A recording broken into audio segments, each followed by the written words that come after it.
잘 오셨습니다. 주의 이름으로 환영하고 축복합니다. 교제 나누겠습니다. 잘 오셨습니다. 축복합니다.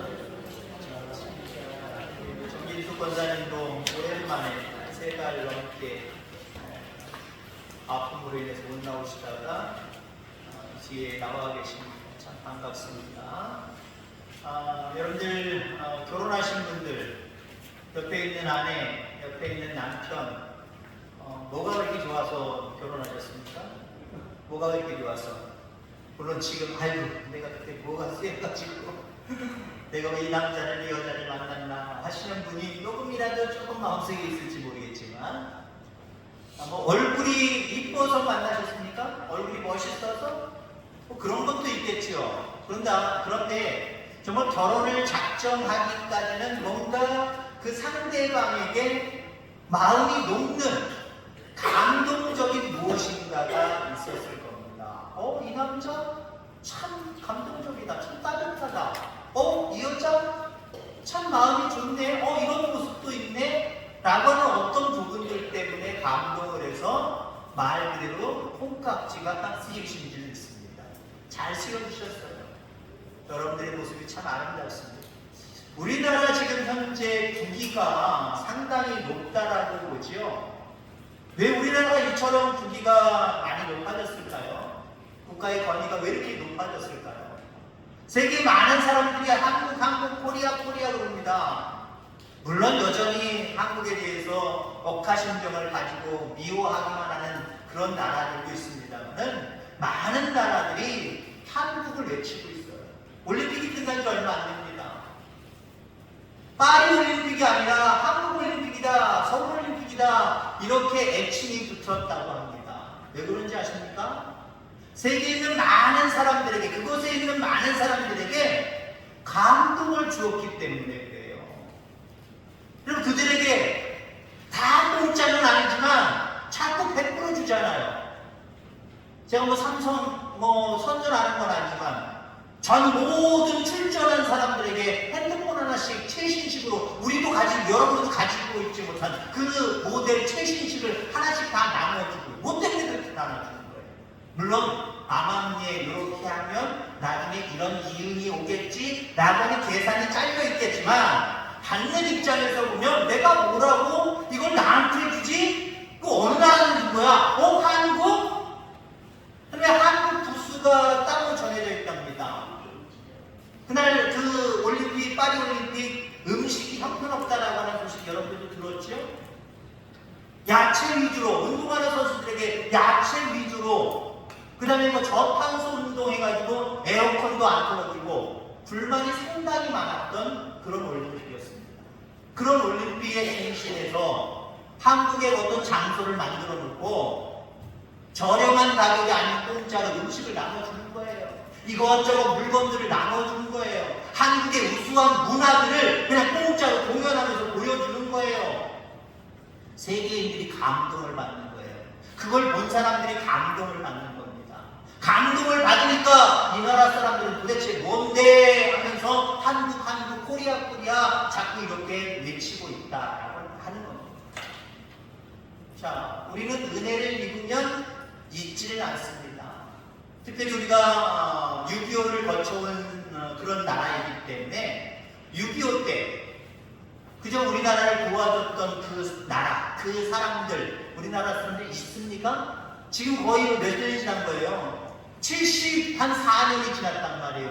이런 세월이 지났어도 그 나라, 우리나라를 도와줬던 그 나라, 그 사람들 잊지 아니하고 발굴해서 그 사람들이 힘들게 살면 집도 지어주고 병 들었으면 그 후손들까지도 병을 고쳐주고 또 그 다음에 와서 공부하게 만들고 이거 도대체 뭡니까 대체? 은혜를 잊지 아니하고 그저 풍성하게 갚아주는 사람들 한국입니다. 그러니까 한국에 대해서 많은 사람들이 찬사를 보내는 그런 부분들이 상당히 많이 있다라고 하는 거죠. 올림픽에서 우리가 이 양궁에서 5개 종목에서 금메달을 다 휩쓸었잖아요.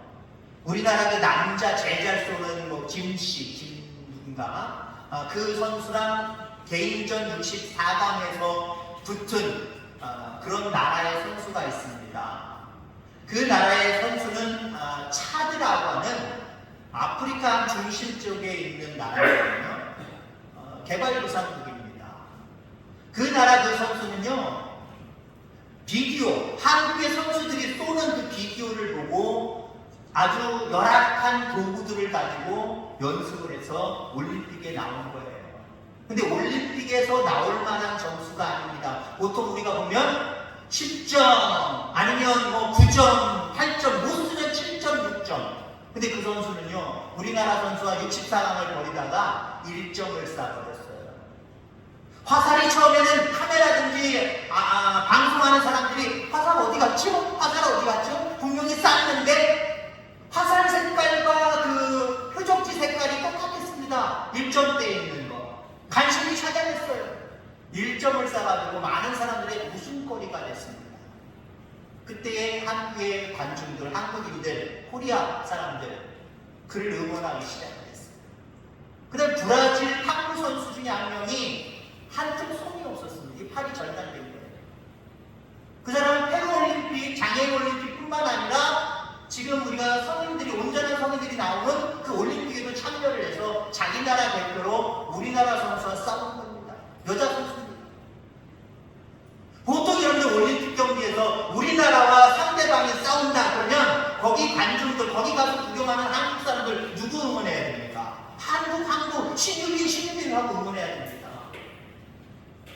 근데 완전히 공정성을 유지하면서 신유빈이 잘하면 그 한쪽 팔이 없는 그 선수가 조금이라도 뭔가 열심히 해서 받아내고 그 다음에 이기면 막 우리와 같은 박수를 쳐주고 그 선수가 감동을 먹었다는 거예요. 한국 사람들이 도대체 누군데 날 이렇게 응원해 주는가? 감동을 먹었다는 거예요. 아까 그 차드의 그 선수도요, 1점을 쐈으니 얼마나 창피했겠습니까? 지금이라도 들어가고 싶은 마음인데 한국 사람들이 그렇게 열렬히 응원해 주더라는 거예요. 그 응원으로 그친 게 아닙니다. 그 소식을 접한 우리 한국 사람들, 그리고 한국의 어떤 기업체에서, 그 양봉업체겠지요, 계속해서 물건들을 대주기로 약속을 하고 실현을 하고 있습니다. 한국을 존경하게 됐다는 그런 이야기입니다. 여러분들, 우리가 다른 모습으로 얘기하면 하나님은 우리를 감동시키신 분입니다. 죄악 가운데 원수지간으로 멀어질 수밖에 없는 우리들을 예수 그리스도의 십자가 보혈을 통하여서 우리에게 감동을 주신 분이에요. 그 누구도 할 수 없는 죄사함의 은혜를 우리에게 허락해 주셨다라고 하는 거지. 사람들에게 사랑받고 싶으면 먼저 사람들을 감동시키고, 하나님께 사랑받고 축복받고 싶으면 먼저 하나님을 감동시켜라 라고 하는 글귀가 있습니다. 우리는 다른 사람들에게 누가 나한테 이렇게 안 해주나 라고 기대할 때가 상당히 많아요. 그거 기대하기 전에 내가 먼저 그 사람을 감동시켜라. 하나님 나한테 이거 안 해주실래나, 이거 안 들어주실래나, 이러한 기적과 표적을 안 주실래나 라고만 생각하지 말고 우리가 먼저 하나님을 감동시켜라. 이 말씀이에요. 참 은혜로운 말씀인 것 같아요. 여러분 주변에 있는 사람들에게 먼저 감동을 줄 수 있기를 주의 이름으로 축원합니다. 하나님 앞에 내가 무엇을 받을까? 이미 엄청난 걸 받았잖아요. 물론 더 받을 게 많은 건 사실이에요. 그러나 우리가 하나님 앞에 무엇을 드릴 것인가? 우리 하나님 앞에 무엇을 감동을 선사할 것인가? 이 마음과 자세를 가지고 살아가는 저와 여러분들 다 되기를 주의 이름으로 축원합니다. 행복과 성공의 키워드는 무엇이라고 여러분들 생각하십니까? 뭐 여러 가지가 있겠죠. 개인적으로 다 다를 겁니다. 행복과 성공은 돈에 있다라고 생각하는 사람이 상당히 많은 것 같아요. 뭐 그럴 수밖에 없는 게 물질 만능주의 시대 속에 정말 물질이 없으면 아무것도 못하는 시대잖아요. 그러니까 행복과 성공의 키워드는 물질이다. 틀린 말은 아니지만 참 씁쓸한 마음을 갖게 됩니다. 자, 그런데 여러분들, 행복과 성공의 키워드는 오늘 이 시간 감동이다 한번 이렇게 생각해 볼 수 있기를 바랍니다. 내가 성공하려면, 행복해지려면 내가 먼저 다른 사람을, 내가 먼저 하나님을 감동시켜야 되겠구나. 그러면 나에게 행복이 오고 나에게 어떤 기쁨이 오고 성공이 온다. 이렇게 생각할 수 있는 저와 여러분들 다 되기를 축원합니다. 감동의 대가 가장 큰 사람 누구일까요? 예수님입니다. 그 어떤 사람들이 뭐가 많아서 많은 사람들을 감동시킬지 모르지만 그 사람들보다, 그 누구도보다 이 세상에서 감동의 대가는 예수님입니다. 그도 그럴 것이 우리가 잘 알고 있잖아요. 사복음서에서만 봐요. 예수님의 그 행적들을 보면 예수님은 가시는 곳마다 만나는 사람들마다 다 감동을 받아요. 물론 그 중에는 손가락질하고 죽여야 된다 뭐 이런 사람들도 있습니다만은 다수의 많은 사람들이 예수님 때문에 감동을 받습니다. 예수님 때문에 눈물을 흘립니다. 예수님 때문에 기뻐합니다. 예수님 때문에 인생이 바뀌고 삶의 목표가 바뀝니다. 예수님은 그래서 감동의 대가입니다. 그를 따르는 우리들은요, 계속해서 감동 달라고만 하실 거예요? 우리가 따르는 그 예수님이 감동의 대가라고 한다면 우리 또한 이 땅에서 감동의 대가는 아니지만 많은 경우 많은 사람들을 감동시킬 수 있는 그런 여러분들 다 되어지기를 주의 이름으로 축원합니다. 그 사람을 만나면 뭔가 감동받는다 이런 사람이 있고요. 그 사람을 만나면 만날 때마다 난 상처를 받아 그런 사람도 있을 거예요. 여러분들은 어떤 사람입니까? 그 사람을 만나면 난 상처받아 그런 사람은 아닐 겁니다. 근데 많은 경우에는 밋밋한 사람일 거예요. 때로는 감동을 줄 때도 있지만 때로는 상처를 줄 때도 있고 이럴 때도 있고 저럴 때도 있고 특별한 어떤 특징이 없는 그런 모습으로 살아가는 게 보통 사람들의 모습입니다. 그런데 구별받은 하나님의 백성이라면, 구원받은 하나님의 자녀들이라고 한다면 우리는 다른 사람들을 만나면 다른 사람들이 나 때문에, 이 사람 때문에 뭔가 감동이 있어, 뭔가 행복이 있어, 뭔가 기쁨이 있어, 이런 소리는 들어야 되지 않을까요? 저 사람 예수 믿는데 근데 저 사람 만나면 기분 나쁘고 뭔가 상처를 입어. 그러면 안 되잖아요. 예수님은 많은 사람들에게 상처를 준 게 아니에요. 예수님은 만나는 사람들마다 육신의 상처든 마음의 상처든 영의 상처든 그 모든 상처를 어루만지심으로 말미암아 깨끗하게 치유하셔서 그들로 하여금 감동받게 만들어 놓으셨어요. 예수님께서 가르쳐주신 감동 마인드 중에 가장 중요한 두 가지를 오늘 말씀드리고자 합니다. 예수님은 많은 사람들을 감동시키셨는데 그 감동시킨 포인트, 중요한 요소가 무엇이냐? 첫째는요, 주는 마인드입니다. 예수님은 늘 주셨어요. 받는 경우가 거의 없잖아요. 늘 주셨어요. 무엇이든지 주시는 분이셨어요. 사람은 영물이라 상대방이 나에게 뭘 주는데 대가를 바라고 주는 것인지 순수한 마음으로 주는 것인지 금방 알아차려요. 이거 속이 있구나. 뭐가 있어서 나한테 주는 거지. 그냥 주겠어? 그걸 알 때 어려운 거 어떻습니까? 마음이 받았음에도 불구하고 씁쓸해요. 이거 받아야 되나 말아야 되나, 다시 줘야 되나 말아야 되나, 주면 또 상대방이 기분 나쁠 것 같고, 받자니 내 마음이 더 아플 것 같고, 이러지도 못하고 저러지도 못하고. 상대방이 주는 모습 속에서도 준다 할지라도 그 상대방이 어떤 마음으로 주느냐에 따라서 상당히 달라질 수 있다라고 하는 겁니다. 사람들은요, 대가 없이 줄 때 감동합니다. 저 사람이 나한테 이걸 왜 주지? 저 사람이 나한테 왜 이런 위로의 말을 전해주지? 내가 특별히 저 사람에게 먼저 뭔가 해준 것이 없는데 뭔가 대가를 바라나? 아닌 것 같은데 대가를 전혀 바라지도 않는 정말 순수한 마음으로 나에게 이런 말을 해주네, 이런 마음을 전해주네, 이런 물건들을 전해주네, 그럴 때 감동받는 거예요. 마태복음 10장에 보면 예수님께서 12제자를 선택하시고 그들을 보내시면서 이렇게 말씀하셨습니다. 가면서 전파하여 말하되 천국이 가까이 왔다 하고 병든 자를 고치며 죽은 자를 살리며 나병한 자를 깨끗이 하며 지신을 쫓아내되. 이거 뭐예요? 가면서 전하라는 거예요. 복음을 주려는 거예요. 대가 없이 주려는 거예요. 많은 사람들이 필요한 모든 것들을 치료하는 겁니다. 아픈 사람이 기도함으로 치료해 주려는 거예요. 그러면서 뭐라고 말하냐면 너희가 거저 받았으니 거저 주라. 아멘. 너희가 거저 받았으니 거저 주라. 여러분, 제자들만 거저 받았을까요? 우리도 거저 받은 사람이에요. 특별히 영원히 죽을 수밖에 없는 죄인의 입장에서 우리에게 피를 주셨습니다. 생명을 주셨습니다. 그래서 우리를 살리셨단 말이에요. 그거 하나만 놓고 바라보되, 일단 후반절에 결론적인 말씀을 드리겠습니다만은 그거 하나만 생각해도요, 우리는 하나님의 은혜에 그저 감사할 수밖에 없는 거예요. 하나님 나에게 생명을 주셨구나. 생명을 주신 거예요. 다른 거 따져볼 필요가 없어요. 생명을 주셨기 때문에 우리는 다른 사람을 향하여서, 하나님을 향하여서 주는 것에 인색하지 않게 되기를 주의 이름으로 축원합니다. 거저주라 라고 말씀을 하고 있어요. 이 마인드에는 모두가 감동할 수밖에 없습니다.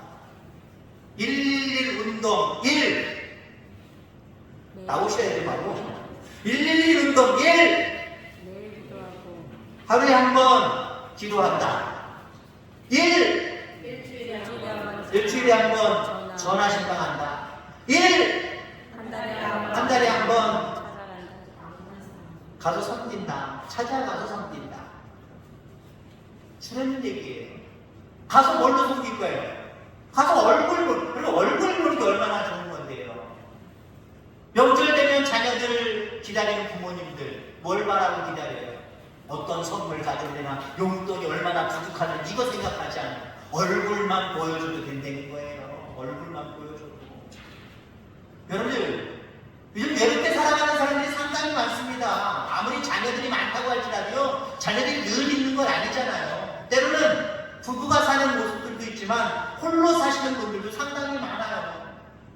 더군다나 우리 이 태화 지역은요, 몇 달 동안 다 농장으로 나가서 마을에 만에 사람이 안 보여요. 길거리에 지나가는 사람도 안 보여요. 왜? 이른 아침부터 나가서 중간에 너무 더워서 활동 안 할 때 쑥 들었다가 저녁에 나가가지고 저녁 어두울 때쯤 들어오기 때문에 얼굴 볼 일이 상당히 없어요. 그런 모습 속에 누군가 나를 찾아오는 것, 얼굴을 보여준다라는 것, 서로 얼굴을 확인하면서 생사를 서로 나눈다는 것, 이건 별것 아니지만요, 대단히 감동이 넘치는 장면이에요. 가서 말 한마디로 또 마음으로도 한번 위로해주고 걱정해주고 염려해주고 줘보세요. 그거 하나만으로도 눈물 날 수도 있는 거고요. 여러분들 집에 무엇인가 있으면 그거 가지고 가란 말이에요. 그거 가지고 가란 말이에요. 가져가서 드리란 말이에요. 뭘 대가를 바라면 안 됩니다. 제가 목회를 하면서 2007년도 교단을 바꾸죠. 1994년도부터 목회를 시작을 했다가, 간동 목회를 시작했다가 이 1997년도에 저쪽 나사렛 교단에서, 성결교단에서 목사안수를 받았지만 2007년도에 모든 것들 다 떼버리고 그냥 전도사로서 우리 통합집 교회 하나를 맡으면서 이쪽으로 옮겨왔습니다. 신대원 공부를 새로 시작을 했습니다. 제가 맡은 교회는 미자리 교회였습니다. 근데 거기가 부여거든요. 부여 지역 연합회를 하면서 어렵게 공부하는 신학생들이나 이런 학생들 도와주자, 부흥회하면서 나온 헌금으로 그거 도와주자, 장학금으로 주자. 그 장학금은 200만원, 300만원이 나온 게 아니라 50만원이 나왔습니다. 부흥회 마지막 날 참석을 반드시 하라는 거예요. 그 대상자는요. 한 대여섯 명 됐습니다. 대여섯 명 됐는데 저도 참석을 했죠. 50만원 준다니까 어렵게 미자리교회 하고 있고 신학대학원은 그 아이들까지 다 있는 상태에서 제가 공부를 해야 됐다 보니까 물질적으로 상당히 열악했습니다. 받으러 가야 되지 않겠습니까? 받으러 가지 말아야 됩니까? 주님만 바라봐야 됩니까? 받으러 갔단 말이에요. 받으러 갔는데 설교 다 끝나고 요번에 헌금 나온 것을 이렇게 신학생들이나 이런 사람들에게 우리가 도와줍니다. 그 사람들 명단을 호명할 테니까 대답하고 일어나시기 바랍니다. 청평교회 오기석 전도사님, 저 일어났을까요? 안 일어났을까요? 안 일어났습니다. 안 일어났습니다. 왜요? 아유, 목사님 성격 안 좋다, 그렇게 말씀하시는 분도 있겠지만, 제가 타교단에서 목회를 하면서 목사안수를 받고도 몇 년 동안 있었고, 그로부터도 이쪽 교단에 올 때까지 상당한 시간이 있었단 말이에요. 그 지역에도 같은, 제가 먼저 있었던 나자렛 교단에 목사님들, 전도사님들 다 알고 있단 말이에요. 근데 거기서 갑자기 통합 측에 어디 교회 전도사 오기석 전도사 호명한단 말이죠. 오기석 전도사? 나 아는 사람인데? 일어난 사람 보니까 맞네, 뭐야? 그게 제가 창피했어요. 기분이 좀 나빴어요. 아니, 도와주려면 전액장학금도 아니고 50만원 주면 어디 교회 이런 분들은 5교회에 우리가 선발을 해서 드렸습니다. 계좌 이체했습니다. 그럼 얼마나 아름다울까요? 그 나오라는 거예요. 그리고 나오라는 앞에 안 나갔어요. 내가 50만원 포기한다. 그리고 나중에 아까워서 포기하기 너무 아까워서 가가지고 저 늦게 가면 돼요. 그냥 받아왔어요. 마음이 많은데 기분이 싹 좋지 않아요. 여러분들, 많은 사람들에게 거저주는 귀한 마음이 여러분들의 있기를 간절히 소망합니다. 그러면 여기 덧붙여서 예수님의 마인드는 자신의 선행을 알리지 않는 거예요. 오른손이 하는 것을 왼손이 모르게 하라고 말씀하셨던 것처럼 예수님의 그 감동 마인드는 주되, 받았으니, 우리가 거저를 받았으니 거저 주되 자기를 드러내지 않는 거예요. 저도 이렇게 교회를 30여 년 동안 하다 보니까, 목회자로 있다 보니까 받을 때도 있었고 줄 때도 있었습니다. 아까 말씀드렸던 그때는 제가 받을 때였고, 지금은 우리 태학교에 오면서 많은 분들에게 이렇게 드리는, 10교회에 9교회에 드리는 그런 교회 가운데 있습니다. 저는 주장하는 걸 상당히 싫어하는 편이에요. 왜? 그때의 경험들이 몇 가지가 있기 때문에. 도와준다고 하고 일어나는 건 시차로입니다. 우리가 도와주는, 우리 교회에서 도와주는 교회가 어떤 교회인가 하고 장로님들 몇 분이랑 교육전도사님, 교육목사님이나 이런 분들이 옵니다. 거기 목사님들은 그런 데도 괜찮아요. 같은 목회자이기 때문에 목사님 참 수고하십니다, 전도사님 참 수고하십니다, 그 정도인데, 이 장로님들이 오셔가지고 약간 나는 도와주는 사람이고 너는 도움을 받는 사람이다라고 하는 그런 인상들 하나하나 다 얘기할 수 없습니다만은, 그런 인상들을 너무 강하게 제가 받은 경우가 있고, 직접적인 경우는 제가 아까 교당 바꿨다 그랬잖아요. 목사님 저한테 그러더라고요, 장로님이. 그래서 지금 양심 선언을 했어요. 저 목사 아닙니다. 옛날에 목사였는데 지금 이쪽 교단으로 옮기면서 지금 전도사님입니다. 그랬더니 그 장로님 뭐라고 하시는지 아십니까? 목사님 어쩌고저쩌고 얘기하다가 갑자기 제가 전도사입니다. 그랬더니 전도사야? 그래? 반말로 확 나오기 시작합니다. 야, 그래서 제가 목회를 하면서, 제가 우리 교회 하면서 다른 교회, 다른 목사님들을 도와줄 때, 선도사님을 도와줄 때 절대로 주장하는 자세를 갖지 말자. 우리가 도와주니까 이만큼 도와주지, 고맙지, 이런 자세를 갖지 말자. 그런 생각을 했어요. 여러분들, 거저주되 모르게 하는 거예요. 그 사람과 나만의 비밀입니다. 내가 뭐 갖다 줬어 라고 말하지 마시기 바랍니다. 그 누구에게도 말하지 마시기 바랍니다. 오른손이 하는 일을 왼손이 모르게 하라라고 말씀하고 있다는 겁니다. 자, 이처럼 거저주고도 감추려는 마인드, 이 감동의 마인드입니다. 이 마인드를 가지고 살아가는 저와 여러분들 다 되어지기를 주의 이름으로 축원합니다. 오늘 제목의 말씀이 뭡니까? 전도지를 펴라라고 하는 거죠. 전도지를 펴라. 전도지를 주라라고 하는 모습으로 말씀드리지 않고 전도지를 펴라라고 말씀을 하셨습니다. 전도지는 여러분들 자신입니다. 잘 꾸며진 종이를 이야기하는 게 아니에요. 잘 만들어진, 요즘에 카톡이나 이런 데로 보내는 어떤 잘 작성된 어떤 그런 모습들, 이런 거 얘기하는 게 아니에요. 가장 중요한 전도지는 여러분들 한 사람 한 사람입니다. 구원받은 여러분들 한 사람 한 사람입니다.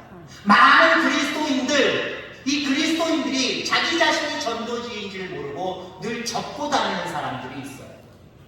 피라는 얘기. 전도지를 피라는 얘기. 전도지를 펴야 많은 사람들에게 예수님을 소개할 수 있지 않겠습니까? 자, 그래서 우리가 감동시킬 수 있는 것, 전도지를 핌으로 인해서 많은 사람들을 감동시킬 수 있는 것, 구원과 직접적으로 연결이 되어 있어요. 아까 우리가 거저받았으니 거저주라. 어떤 사람들은 그렇게 얘기할 거예요. 우리가 뭘 거저받아? 거저받은 게 뭐가 있다? 구원받은 그 구원도 한 모퉁이의 한 일부분에 불과하고 별로 없다는 거예요. 여러분, 구원의 은혜가 얼마나 큰지를 여러분 다시 한번 되새겨 보기를 간절히 소망합니다. 구원의 은혜가 큰 만큼 우리는 전도지를 피게 되어 있어요. 근데 구원의 은혜가 작으면 작을수록 전도지를 피는 삶까지는 가지 못해요. 다른 사람들에게 거저주고 감추려고 하는 이 감동의 마인드까지 이룰 수는 없다는 거예요. 구원의 은혜가 크게 다가온 사람들은요, 얼마든지 넉넉히 나눠주고요, 이걸 알리지 않아요. 가령 예를 들어서 아까 6.25 대한 이야기를 했습니다. 많은 나라들이 대가 없이 우리나라에 와서 목숨 바쳐, 그 젊은이들이 목숨 바쳐서 우리나라를 지켰다는 말이죠. 그걸 지금 오늘 세대의 우리 사람들이, 우리 한국 사람들이 작은 것으로 여기고 이미 지나간 건데고 내 전에 일어났던 일인데, 물론 여기 계신 분들은 나 때 있었던 일이다라고 생각하고 전전세대라고 했죠. 가슴 뜨겁게 아직도 생각하시는 분들이 있고, 전후세대라고 해서 나랑 관계없는 거잖아, 나 태어나기 전에 일인데 뭐 라고 하는 모습으로 크게 생각하지 않았다고 생각해보세요. 그 나라 사람들이 도와준 거 크게 생각하지 않았다고 생각해보세요. 여러분, 지금 현대의 많은 사람들이 그 나라 사람들도 도와주려고 하겠습니까? 그 나라 사람들에게 뭔가 베풀려고 하는 마음들 갖겠습니까? 안 갖는 거예요. 그때는 그때고 지금은 지금이고, 그때는 내가 없었던 시대고 지금은 내가 그냥 살아가는 시대고, 요즘 시대 바빠 죽겠는데 왜 나는까지 신경 써? 우리가 6.25 때에 나라를 지킨 저 부산까지 정말 내려가서 완전히 나라를 상실할 수 있는 그런 상황 속에서 그들의 피값으로 말미암아, 그들의 노력과 수고로 말미암아 이 나라 민족 지금의 대한민국이 있다라고 하는 거죠. 이걸 크게 여기면 크게 여길수록 우리는 특정한 사람들뿐만 아니라 비특정한 사람들에게도 우리는 베풀 수 있는 거예요. 우리가 6.25에 천전한 사람들만 돕습니까? 그 사람들만 돕는 게 아니잖아요. 그 나라 전체도 돕잖아요. 필요하다면 우리나라의 그 어떤 그 뭐라 그래요, 군함들, 퇴역할 수 있는 그런 군함들 아직도 더 쓸 수도 있는데 그냥 거저주잖아요. 그게 1, 2%라는 돈입니까? 그렇지 않다는 거예요. 작은 모습으로는 아까도 얘기했지만 이런 물품 저런 물품을 힘들고 어렵게 운동하는 사람들에게 나누어주기도 하고 보내주기도 하고, 이게 뭡니까 여러분들? 다 우리가 없었을 때, 힘들었을 때, 가난했을 때, 위기였을 때에 도움을 받았다라고 하는, 큰 도움을 받았다는 거예요. 얼마나 크게 생각하느냐에 따라서 달라지는 거예요. 구원의 은혜가 작습니까? 구원의 은혜가 초라해서 감추고 싶습니까? 구원의 은혜는 여러분들 이루 헤아릴 수가 없는 크기예요. 아들들에게 딸들에게 묻습니다. 아빠 얼마나 사랑해? 그냥 그래 보세요. 그날 아이들에게 걔는 호통만 자꾸 칠 거예요. 야, 이거 그렇죠? 네! 이렇습니다. 근데 여러분들 그 자녀들이 어떻게 표현해요? 찐따만큼이라고 표현할 때, 하늘만큼 땅만큼 그렇게 표현할 때 여러분 어떻습니까? 괜히 흐뭇함을 느끼지 않습니까? 기쁨을 느끼지 않습니까? 하나님 여러분에게 질문하십니다. 내가 베푼 구원의 은혜가 얼마나 크니? 구원의 은혜는 그런 게 있었어요? 그렇게 말씀하실 겁니까? 아니면 요만큼요 라고 말씀하실 거예요? 구원의 은혜를 한번 여러분들 스스로 측정해 보시길 바랍니다. 그리고 여러분들 마음속에 큰 은혜로 다가올 수 있기를 바라고, 큰 은혜 받은 그 모습을 활짝 여셔서 전도지를 펴셔서 많은 사람들에게 거저주고 알리지 아니하고 감동을 줄 수 있는 그런 저와 여러분들 되기를 주의 이름으로 축원합니다. 전도는요, 한 사람을 데려오는 것 그렇게만 생각하지 마시기 바랍니다. 그 영혼에게 감동을 주는 거예요. 내가 하나님께 내가 한 영혼에게 어떤 감동을 줄 것인가, 그 고민 속에 날마다 복음을 증거하며 살아가는 저와 여러분들 다 되어지기를 주의 이름으로 축원합니다. 하나님 감사합니다.